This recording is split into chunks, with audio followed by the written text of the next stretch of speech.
Mas eu gostaria muito que você, com um coração humilde, porque sem humildade você vai se tornar uma coisa horrorosa.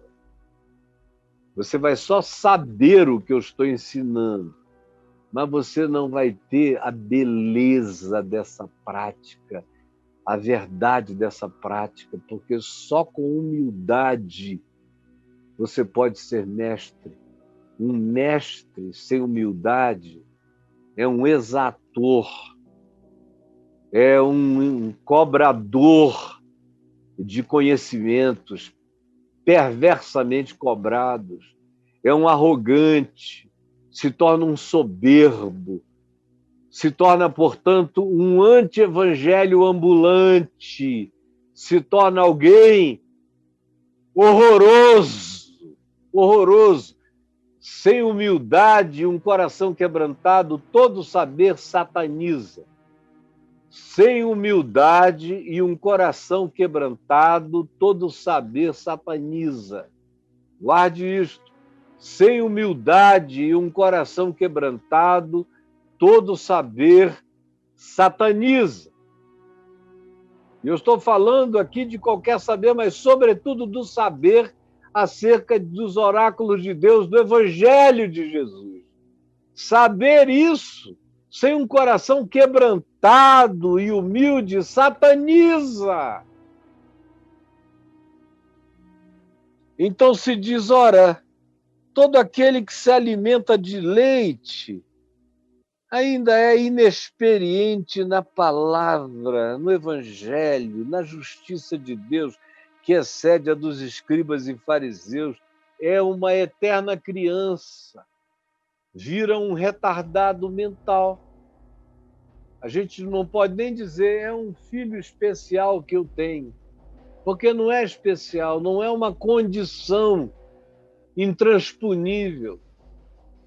Não é algo imposto pela natureza das coisas, não. É retardado, é um filho retardado, é inteligentíssimo, podia tudo, mas decidiu não saber ler, nem escrever, nem compreender. Ele vai para a aula e bota um tapador nos ouvidos, fica olhando para baixo, jogando o jogo mais idiota que ele possa, porque ele não quer. Ele se faz impermeável. Ele não é só criança, é uma criança que se tornou birrenta contra o ensino gratuito do Evangelho que lhe é dado para benefício pessoal, mas ele nunca assume e não quer entender. Aí se torna retardado. Vocês todos, ele diz, dado ao tempo decorrido, já deveriam ser mestres, mas não, são crianças retardadas. E a gente tem que ficar dando peitinho para lá e para cá, para lá e para cá, porque vocês não querem praticar o Evangelho. Só quem pratica entende para si mesmo, porque o Evangelho só se torna compreensível depois que, pela fé, eu começo a praticá-lo, praticá-lo, praticá-lo. Tudo que Jesus ensinou, eu pratico. Aí ele vai crescendo, e aí eu vou compreendendo, eu vou vendo que aquilo tudo é maravilhoso. A pedra que os construtores rejeitaram, que se tornou a principal pedra angular, é maravilhosa, é linda, te dá mais sabedoria do que aos sábios, te dá mais filosofia do que a todos os filósofos, te dá mais compreensão da alma, da mente, do espírito humano do que todos os psicólogos, te faz mestre do ser, da vida, da história, do discernimento dos tempos, das horas. Você não tem ideia de como a sua mente pode crescer, de como o seu coração pode se tornar infinitamente carregado da sabedoria e do amor de Deus, ao invés de ser uma vida de criança que fica só tomando leitinho, e não alimento sólido. Ah, como tem tanto alimento sólido. tanto alimento sólido que você podia ter acesso a ele, comer dele, viver dele, se pacificar nele e ser legitimamente empoderado pela força do Espírito Santo e pela compreensão do Evangelho de Deus na sua existência. Ora, todo aquele que se alimenta de leite, esse leitinho aqui, você só está me ouvindo falar de leitinho, eu só estou dando leitinho, eu não tenho podido passar de leitinho. Todo aquele que só se alimenta desse todinho, desse leitinho, é inexperiente na palavra. Note, é inexperiente na palavra. E na palavra não é inexperiente no conhecimento da Bíblia, saber os livros. Não, não tinha Bíblia. Não tinha. Era tudo oral. O que Jesus falou, Jesus disse, ensinem a outros. Aí eles ensinaram. Atrasadamente, todos os apóstolos ficaram presos em Jerusalém, quase 8, 10 anos, sem ir a lugar nenhum, praticamente. Até que chega Paulo. É Paulo que semeia a palavra. Ele nunca leu nada. Não tinha escrito de ninguém, nem de Tiago, nem de Pedro, nem de Judas, nem de nada. Foi Paulo que começou a escrever. Até a escritura que a gente tem aqui foi profundamente motivada por Paulo. Foi Paulo que escreveu as cartas. Foi Paulo que discipulou Lucas, que escreveu Atos e o Evangelho de Lucas. Fazendo uma pesquisa pormenorizada, ele escreveu o Evangelho de Lucas e Atos dos Apóstolos. Aí depois Pedro ditou provavelmente as memórias dele para Marcos e veio um evangelho sintético, que é o Evangelho de Marcos. E aí, baseado no Evangelho de Marcos, provavelmente Mateus disse, deixa eu acrescentar as parábolas, o Sermão do Monte, os oráculos, assim chamado oráculos do Senhor. Como aqui se fala oráculos de Deus, oráculos do Senhor. Mas não era um livro. Quando se diz aqui que eles só se alimentavam de leitinho, porque eram inexperientes na palavra da justiça, ele estava dizendo que eles não praticavam, eles não tinham entendido o que era superior, que lhes daria paz absoluta, tanto quanto não praticavam. Inexperiente é sem experiência. Experiência é algo que só acontece se você provar. Ó.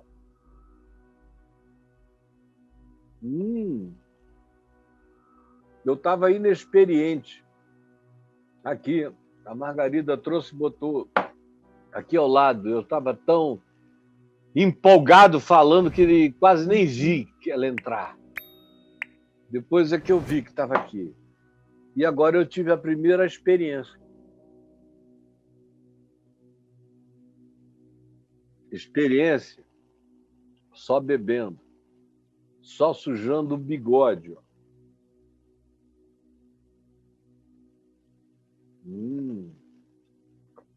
Experiência. Estou experimentando. Está ótimo, está bem feito. Maravilhoso.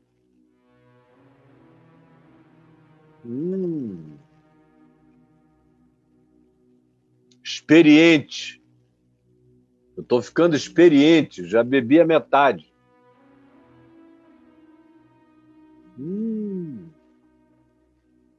Estou mais experiente ainda. Quanto mais eu bebo, mais feliz eu fico.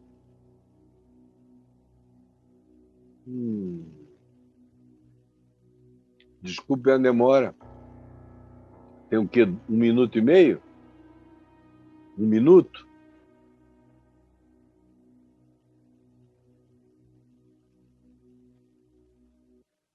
Experiência leva tempo.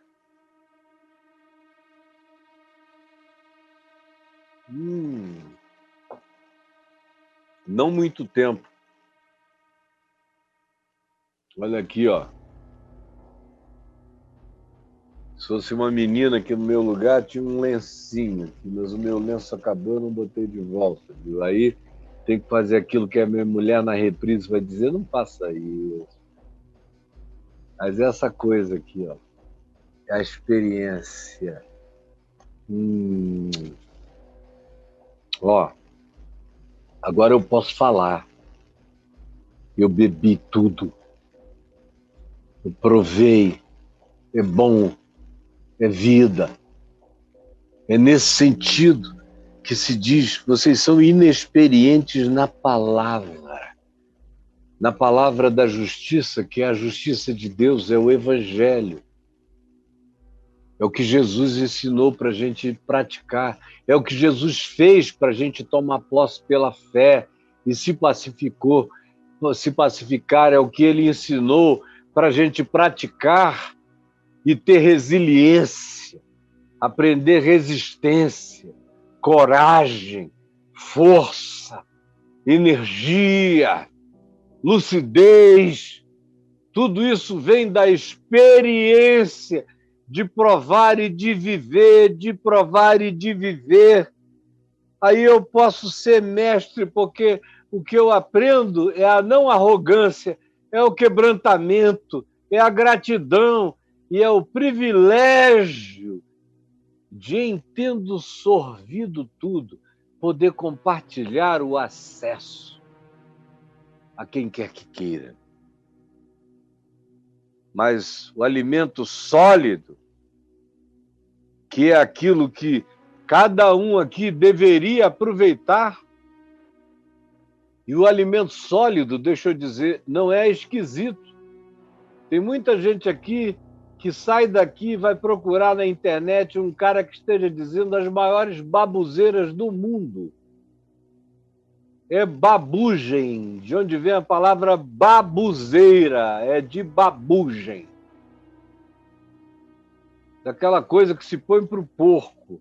As maiores babuzeiras. Aí você não entende coisa com coisa, nunca ouviu falar naquilo e diz, bom, vai ver que isso é que é profundo. Não, isso é a loucura, mas você, como não sabe, é uma criança enganável, vai atrás de qualquer idiotice, ou de todas elas. O alimento sólido é para os adultos. Para quem já passou do infantilismo idiotado, para aqueles que pela prática,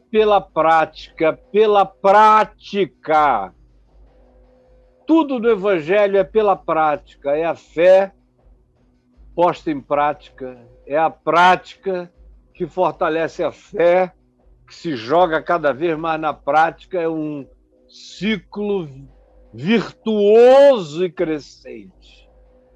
Para que pela prática, esses que pela prática, preste atenção, estou terminando, esses que pela prática têm as faculdades, todas as suas cognições e capacidades facultativas, exercitadas. Não dá para você viver o Evangelho sem a prática, sem o exercício, sem a prática, sem o exercício. Esses que têm as faculdades exercitadas para discernir não somente o bem, mas também o mal. Tem esses, pela prática, as suas faculdades exercitadas para discernir não somente o bem, mas a gente precisa aprender com o Evangelho, pela prática,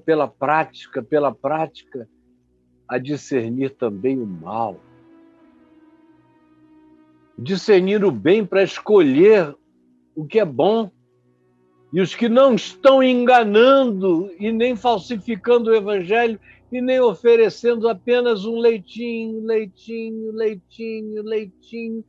sem puxarem vocês para o andar de cima. Andar de cima. se tornarem adultos, mestres, quebrantados, exercitados pela prática, no discernimento, desenvolvendo faculdades espirituais. Tem gente que acha que para aprender alguma coisa sobre o Evangelho tem que ir para uma faculdade teológica. A maioria dos que entram e fazem um curso, eu conheço aqui, ali, depois, a vida inteira, há 50 anos eu estou conhecido, raramente eu encontro alguém exercitado nas faculdades espirituais. Na maioria das vezes é um menino vestido de pastor ensinando um monte de outros meninos que são imbecilizados e retardados a vida inteira. Porque só recebem leite, só leite, só leite. Nunca tiveram o alimento sólido. Quando começam a receber, se escandalizam, retroagem e preferem viver retardados. Dizem aqui, eu prefiro ficar aqui, nesse cantinho, nessa encolha, do que crescerem e terem as suas faculdades mentais, holísticas, faculdade de todas as perspectivas do que em mim seja possibilidade de apreensão, de compreensão, de discernimento, terem as faculdades na prática exercitadas para discernirem não somente o bem, mas discernirem também o mal. Discernirem o mal. E nesses dias, a gente precisa de muita faculdade para discernir o bem, para praticá-lo. Embora o bem seja tão óbvio, qualquer criança consegue saber o que é bom e o que é ruim.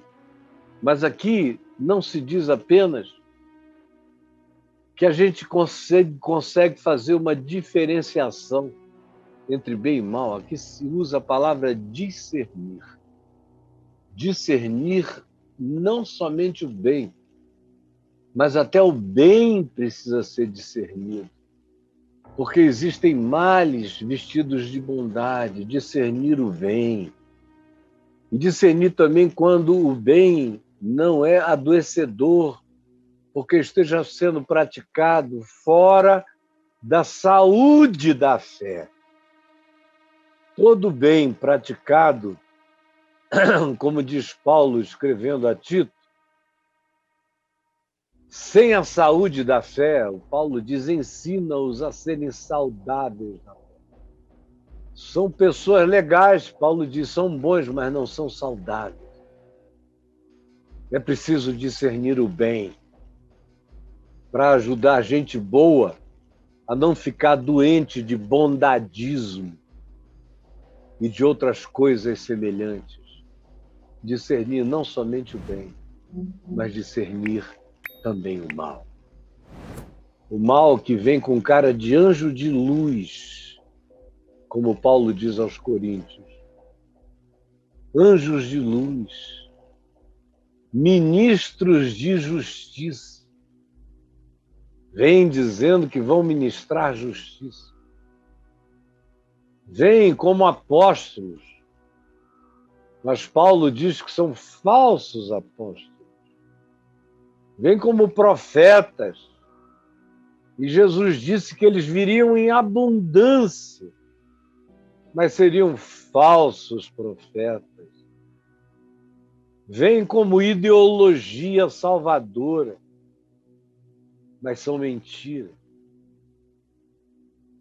Vêm como extremismos necessários, com um convite à polarização fanatizada. É mal,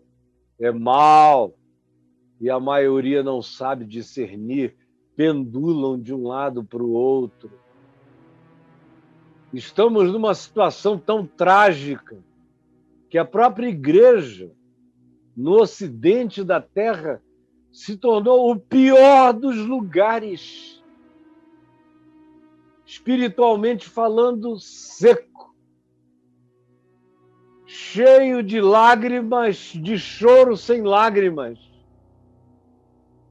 Não se fala mais em arrependimento, em conversão, no que Cristo fez na cruz e no que Ele deu para vivermos. Tudo isso está anulado, acabado. É só milagrice, é só prosperidade, é só dinheiro, é só show, com luzezinhas apagadas e alguém sensualmente tentando te converter a um evangelho que não é de Cristo. É preciso aprender a discernir não somente o bem, mas o evangelho me ensina a discernir tudo. Ele me ensina, à medida em que eu vou me tornando experiente, maduro e adulto, ele me ensina. Não tem anjo de luz que me engane.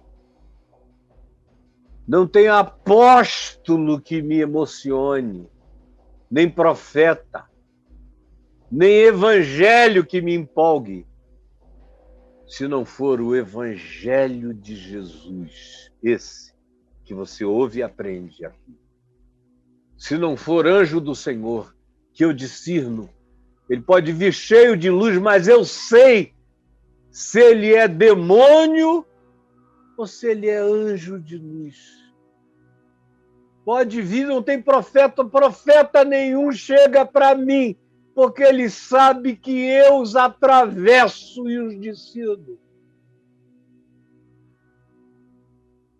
Porque pela prática, e pela fé, e pelas obras praticadas, e pela manifestação e exercício da fé na plataforma do amor e da verdade, você se torna um adulto capaz de discernir não somente o bem, mas também o mal. Jesus, eu falei, eu tenho falado. Ninguém pode dizer que não ouve voz gritando o evangelho como ele é, das raízes mais primitivas de onde ele vem. Ninguém pode dizer que isso não aconteceu na sua geração, que não foi proclamado com a fé dos apóstolos e com a sinceridade dos que andam com Jesus. Eu te peço que isso exploda no poder do Espírito Santo, no coração de milhares de pessoas, e que eu ainda veja outra vez na minha geração, ou quem sabe pela primeira vez, uma grande revolução de gente cheia desse evangelho e do Espírito Santo, indo pelo mundo, ensinando a toda criatura, ensinando na família, ensinando na vizinhança, reunindo pessoas, chamando amigos, compartilhando a palavra, dando acesso a eles a todas essas portas abertas na tua graça. É o que eu te peço em nome de Jesus. Amém e amém.